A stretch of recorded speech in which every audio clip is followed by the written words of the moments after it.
Andrew Feenberg's been here at SFU since 2003, and it was great for me when he came. I've now got somebody who's completely immersed in both the Frankfurt School and phenomenology to talk to, so that's been good. Andrew Feenberg served as Canada Research Chair in Philosophy of Technology in the School of Communication, Simon Fraser University, where he continues to direct the Applied Communication and Technology Lab. He is also Director de Programme at the Collège International de Philosophie in Paris. His books include Questioning Technology, Between Reason and Experience, Questioning Technology, Between Reason and Experience, Essays in Technology and Modernity, The Philosophy of Praxis, and his most recent books are Technosystem, The Social Life of Reason, and Technology, Modernity and Democracy, co-edited with Eduardo Beira. A book entitled Critical Theory and the Thought of Andrew Feenberg, edited by D. Arnold and A. Michel, appeared from Macmillan Palgrave in 2017. He's also recognized as an early innovator in the field of online communication, has done research on online community for the National Science Foundation and on online education for the U.S. Department of Education and the Social Sciences and Humanities Research Council of Canada. Please join me in welcoming Andrew Feenberg.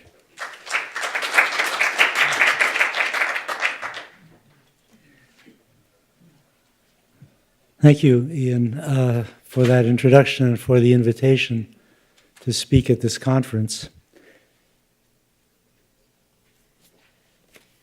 I'm going to give a talk about the May events in France in 1968. I was there. I was a student. Actually, I was taking a class with Jacques Derrida on Plato when the May events broke out and interrupted my studies. I was not ungrateful for the interruption. In fact, it taught me a lot. It changed my life. And I still remember it. And I try and stay faithful to the memory. The talk I'm going to give is an attempt to overcome a certain kind of amnesia.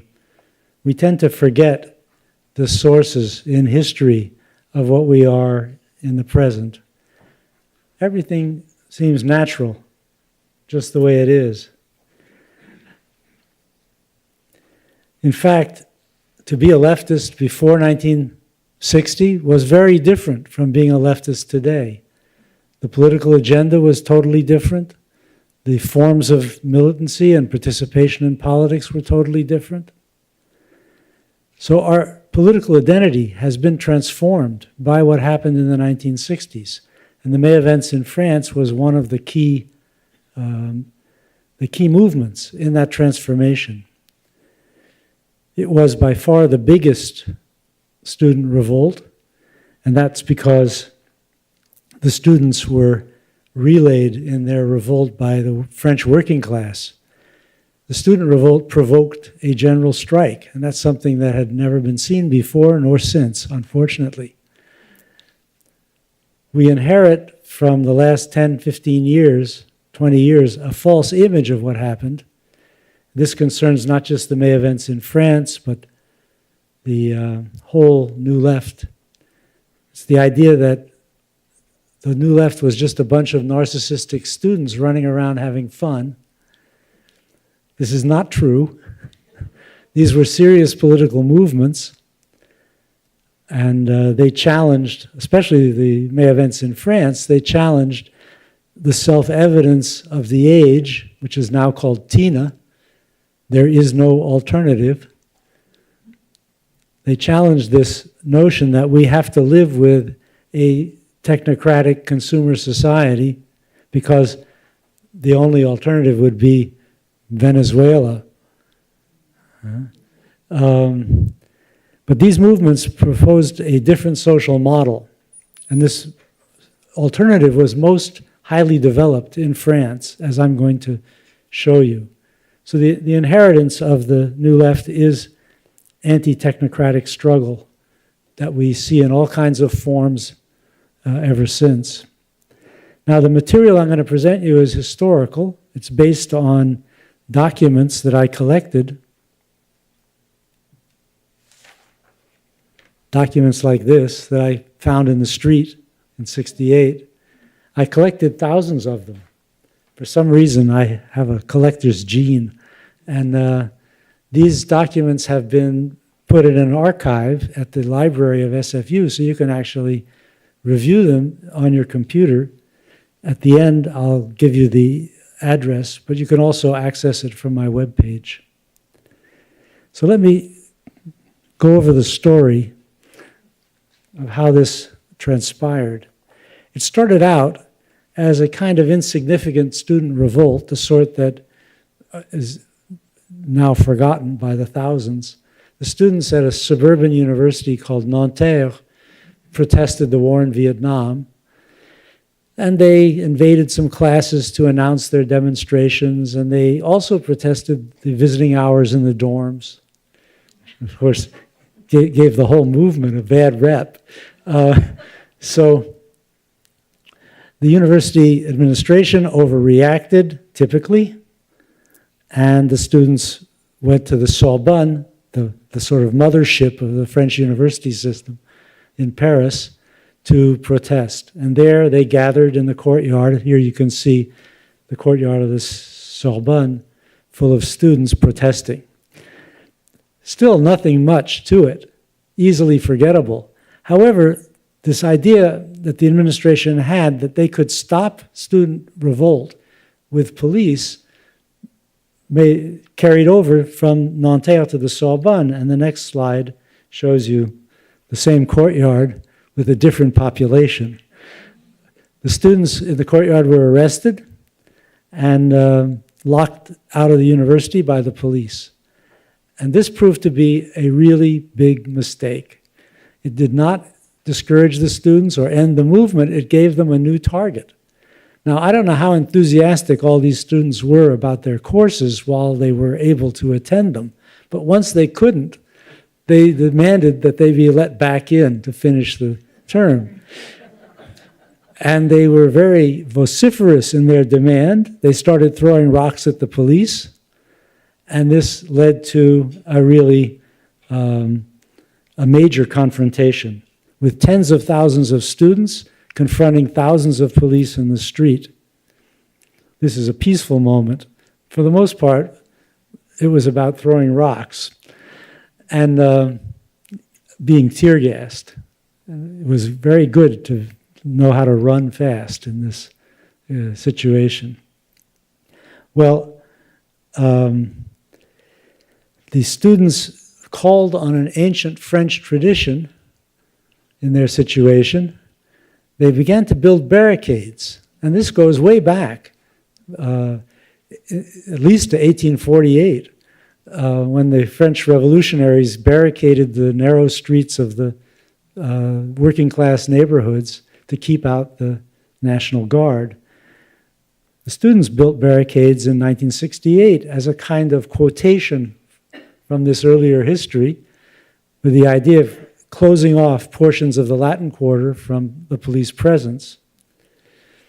And the barricades became more and more numerous, and finally the government, still thinking in terms of suppression, decided to sweep them away. And a huge police attack was organized on the main barricades. Some of them were like this, huge operations that, with cars in them, sometimes even trees. I was present until about midnight at one of these, and then I don't know how I connected with some guy, and he said, I think it's time to go. So I went home. And by the time I got home, the radio was announcing the police attack on that barricade. So I escaped, and hundreds of people, nearly 1,000 people were injured in that attack. It was so violent and so unexpected that it mobilized the French population against the government. And the following Monday, on May 13th, over 1 million people demonstrated in Paris, and people demonstrated all over the country. And these huge demonstrations convinced the government finally that they were not going to end the movement with their police. They had to do something else. And so the first step toward conciliation was to reopen the universities. And as soon as they reopened the universities, the students rushed in and formed a general, they went to the main assembly hall of the Sorbonne. This is a picture of the students in the assembly, the General Assembly. And instead of going back to class, they sat around in the assembly and talked about revolution. So a whole ideology developed there in these discussions, which became the main ideology of the movement. Another thing that happened at the art school, the students seized the studios. They seized the building. This is, I have many funny stories, but Marcuse was in Paris at this time to participate in a UNESCO conference on Marx. And I remember one of my teachers in a seminar with Marcuse and some other famous Marxists pounding on the table and saying, "What are we doing in here? The revolution is out there." And he marched out. That was Lucien Goldman.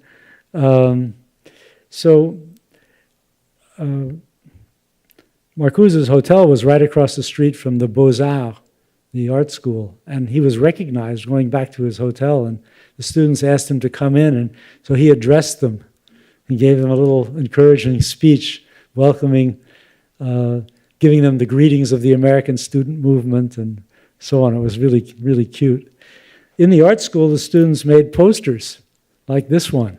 This is one of the classic posters of '68. The police, and this police group in France is called the CRS, so the chant CRS, SS was heard all over Paris. And here's another one, the struggle continues. So with the student ideology being expressed in leaflets and graffiti, such as the ones I showed in the beginning, all over Paris, and these posters popping up everywhere, the students had a real communication system even before Facebook. And it was very effective. And I'm going to read you from some of the tracts, the leaflets and articles that the students published, which give you an idea of what their ideology was. So let's start with this one. This was a leaflet issued by the students early in May and addressed to the workers. It reads, "We refuse to be scholars cut off from social reality. We refuse to be used for the profit of the ruling class. We want to suppress the separation between the work of conception and reflection and organization. We want to build a classless society." Can you imagine this today at Simon Fraser? The university and high school students, the unemployed youth, professors and workers have not struggled side by side on the barricades last Friday to save a university in the exclusive service of the interests of the bourgeoisie. This is a whole generation of future executives who refuse to be the planners of the needs of the bourgeoisie and the agents of exploitation and repression of the workers. Fantastic, huh? So I happened to be present at the Sorbonne when a group of students who, having read this leaflet and discussed this kind of stuff in the General Assembly, prepared to march to the factories. And this is a picture. We arrived at the Boulogne-Billancourt Renault factory, which is a famous factory because in 1936, the last time there were major class struggle in France, the workers occupied this factory. It was like the citadel of the working class in 1936. And here we were in 1968, and the workers had seized this factory. They'd seized this factory and hundreds of other factories in the wake of that May 13th demonstration and essentially closed down the economy. And so it was time for the students to go to the workers and hand over the torch of struggle to the people who could actually make it happen, who could overthrow the state. So this is a picture that appeared in a magazine. It scared the living daylights out of me. That's me there reading a leaflet in the background of this guy in the foreground. As soon as I saw that, I went underground. The police were rounding up foreign students and shipping them out without no due process, believe me. So we sang the International with the workers, who you can see on the top, on the roof of the factory. And here's another picture of workers and students saluting each other. There's a quotation from another leaflet down below. Your struggle and ours converge. We must destroy everything that isolates from each other, habits, the newspapers, etc. We must bring the factories together with the occupied universities. So this idea of a junction of the student movement and the working class movement became a key inspiration of the movement. It meant we were actually serious. We were serious about overthrowing the state, and we thought we had the means to do so through the factory occupations. By this time, 10 million workers, nearly 10 million workers were on strike. The whole country was shutting down. And this had economic effects, obviously, but it also had psychic effects. Think of the sort of low-level trauma of being a business executive in a company that had been seized by the workers. They put a big lock on the front gate and they set out a red flag. No demands. This was not about the union getting a better deal. This was about the red flag, the revolution. And this trauma affected not only business executives, but also government civil servants, because all these people, the executives, the civil servants, they did not see themselves as exploiters, as the bourgeoisie's lapdogs. They saw themselves as serving social purposes that were articulated by responsible parties, the boards of directors, the government ministers. And it turned out that the people they thought they were serving said, no, we don't want your service. You're doing a bad job. They were completely destabilized. And then there began to appear movements, strike movements within the middle class. And this, again, is completely unprecedented. So here is an example.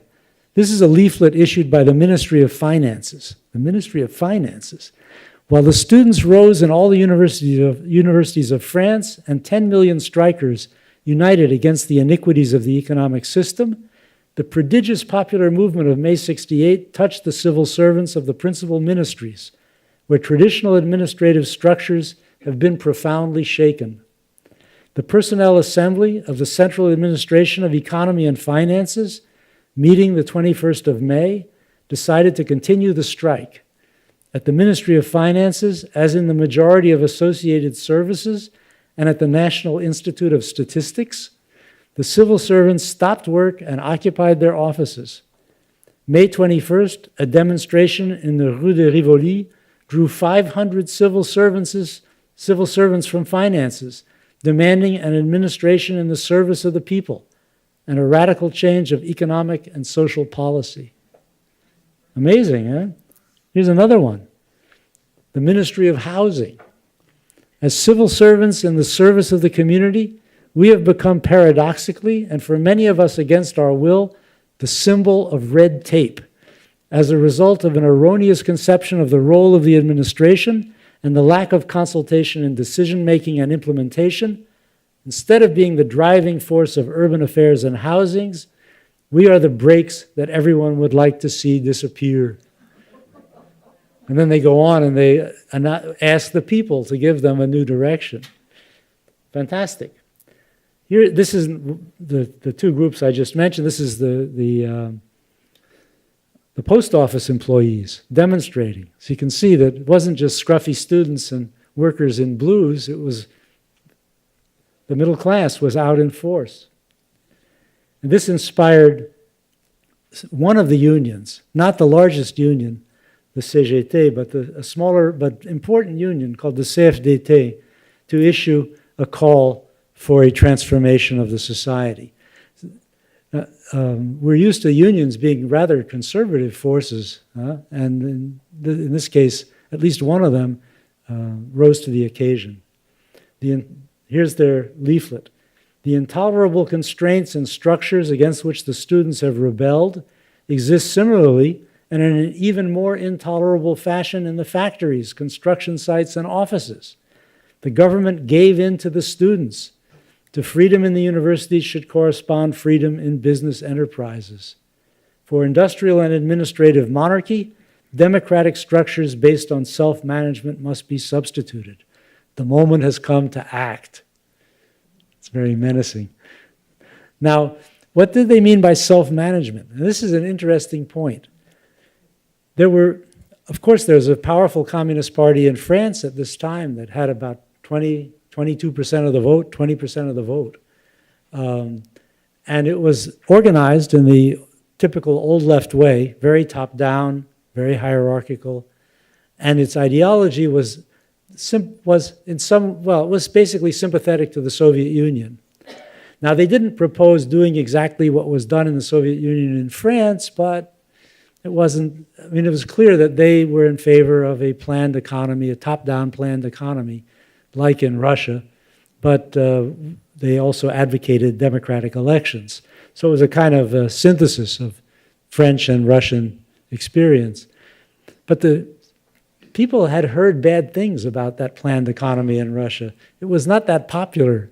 Outside the Communist Party itself, I think there were very few people in France who would have seen that as progress. What people articulated in the May events was the desire for a different kind of socialism, a bottom-up socialism based on what they called self-management. Now, in the United States, we had participatory democracy, right? That was a political institution that was advocated by the New Left. In France, it was much more radical because it was not just a political institution, it was going to restructure all the economic institutions around something like participatory democracy. There was one particularly active group of students, some of them from Italy, some workers who joined them, who issued tens of thousands of leaflets advocating self-management and distributed them in all the factories. And these leaflets are quite interesting. They were designed to provoke discussion among the workers about a strategy that was called the active strike. In other words, don't just dream of self-managing enterprises in the future. Start managing your enterprise right now in order to undercut the bourgeoisie. If the capitalists see that you can operate the economy without them, they will have no recourse. So here's an example. Comrades, the factory occupations show, Comrades, the factory occupations should now signify that you are capable of making them function without the bourgeois structures which exploited you. Ensure production, distribution, so that the whole of the working class demonstrates that a worker's power, owning its own means of production, can create a real socialist economy. Practically speaking, self-management consists in the worker comrades operating their factories by and for themselves, and consequently suppressing the hierarchy of wages, as well as the notions of salary earners and bosses. So here's an image of workers voting on some measure in their factory. Well, by the end of May, the government was completely isolated. The only forces in the society that still supported it were the police. And de Gaulle was seriously considering giving up. But he had one last card to play. He flew by helicopter to the French army in Germany, occupying Germany. And he asked the generals there if they would support him, and they said yes. And then he returned to Paris and basically announced that he was going to declare a civil war unless the movement ended. People were not ready for a civil war. The movement gradually dissipated, and there was considerable violence toward the end in many of the factories. The government made huge concessions to the workers through their unions to get them to go back to work. There's a funny cartoon, which I should have actually included here. I don't know exactly where to find it, by Volinsky, who was a kind of a political cartoonist. And it shows the workers assembled like like that in the assembly hall of the factory. And the union leader is at the dais addressing them. And he says, "Comrades, I've obtained a great victory for you." And the workers are all going, "Yay." In the next panel of the cartoon, the union leader says, "Comrades, I've obtained a 10% raise." And the workers are all going, "Boo." In the next panel, the union leader says, "So what do you want?" In the last panel, the workers are all going, "La révolution." So this expressed a mentality that dissipated rapidly during the month of June. And finally, things returned to normal. And the art school issued this incredible poster, which says, "Return to normal." Retour à la normale. So let me draw some conclusions here. Sartre came to the General Assembly of the students and addressed the students. We were impressed. We had the attention of the most famous philosopher in the world. And he congratulated us on not following in our father's footsteps, but trying to create a new path. And he said, "You have enlarged the field of the possible. Élargi le champ du possible." And this was, in fact, I think, the significance of the events. Early in the events, a group of students published a kind of manifesto that was very widely distributed and popular. And I'll read you a passage from it, because this really expresses, I think, the larger significance of the movement. The students say, "Let's categorically refuse the ideology of profit, of progress, and other pseudo-forces of the same type. Progress will be what we want it to be," underlined in the manifesto. "Let's refuse the trap of luxury and necessity, the stereotyped needs imposed separately on all, to make each worker labor in the name of the natural laws of the economy." It's a protest against reification. "Workers of every kind, let's not be duped. Do not confuse the technical division of labor and the hierarchy of authority and power. The first is necessary. The second is superfluous and should be replaced by an equal exchange of our work and services within a liberated society." So what we end up with is the initiation of large-scale technocratic struggles of all kinds. They come in different forms. I mean, you can think of a lot of struggles today as being basically about technology and how it's designed and deployed. The environmental movement, even a movement like Black Lives Matter. What is it really about? Is it about ending, getting rid of racist police? I don't think so. I think it's about those cameras. It's about the redesigning training. It's about, in other words, the administrative and technical structure of the police force in order to make it responsible to the population instead of irresponsible and violent. So this is one key element. There's the rejection of consumer society and the affirmation of democracy. It's issued in France, and essentially a revival of the notion of workers' councils, something that people had thought died in 1917. Here it is coming back. One of the great slogans of the May events was "All power to the imagination."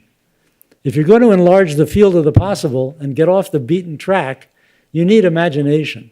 And so this slogan, "All power to the imagination," is a takeoff on an earlier slogan, which I'm sure you're familiar with, the slogan of the Russian Revolution, "All power to the Soviets." Okay? Here it's all power to the imagination. And I want to end with one other takeoff on a great traditional slogan. The anarchist slogan, "Ni Dieu ni maître," neither God nor masters, comes from the 19th century. Yeah? Somebody wrote on a wall in Paris a graffiti that said, "Ni Dieu ni maître," but in red, the maître is a meter stick, neither God nor the meter. So what's the equivalent today in a modern, advanced technological society of the masters of the 19th century? It's measurement. It's the measurement of what everyone produces and how well they produce it. It's all of that goes into the surveillance of workers. accountability, so-called, right? I think we have some of that here at SFU. So ni Dieu ni maître, in this sense, is the heritage of the May events. Okay, so here's I wrote a book with a friend about the events, which has a lot of translations. Among those I read, they're in the book. And that's the book. And then there's the archive. And if you take down that URL, you can access the thousands of documents that I gave to the library to copy and publish. Okay, so that's the end of my talk. If you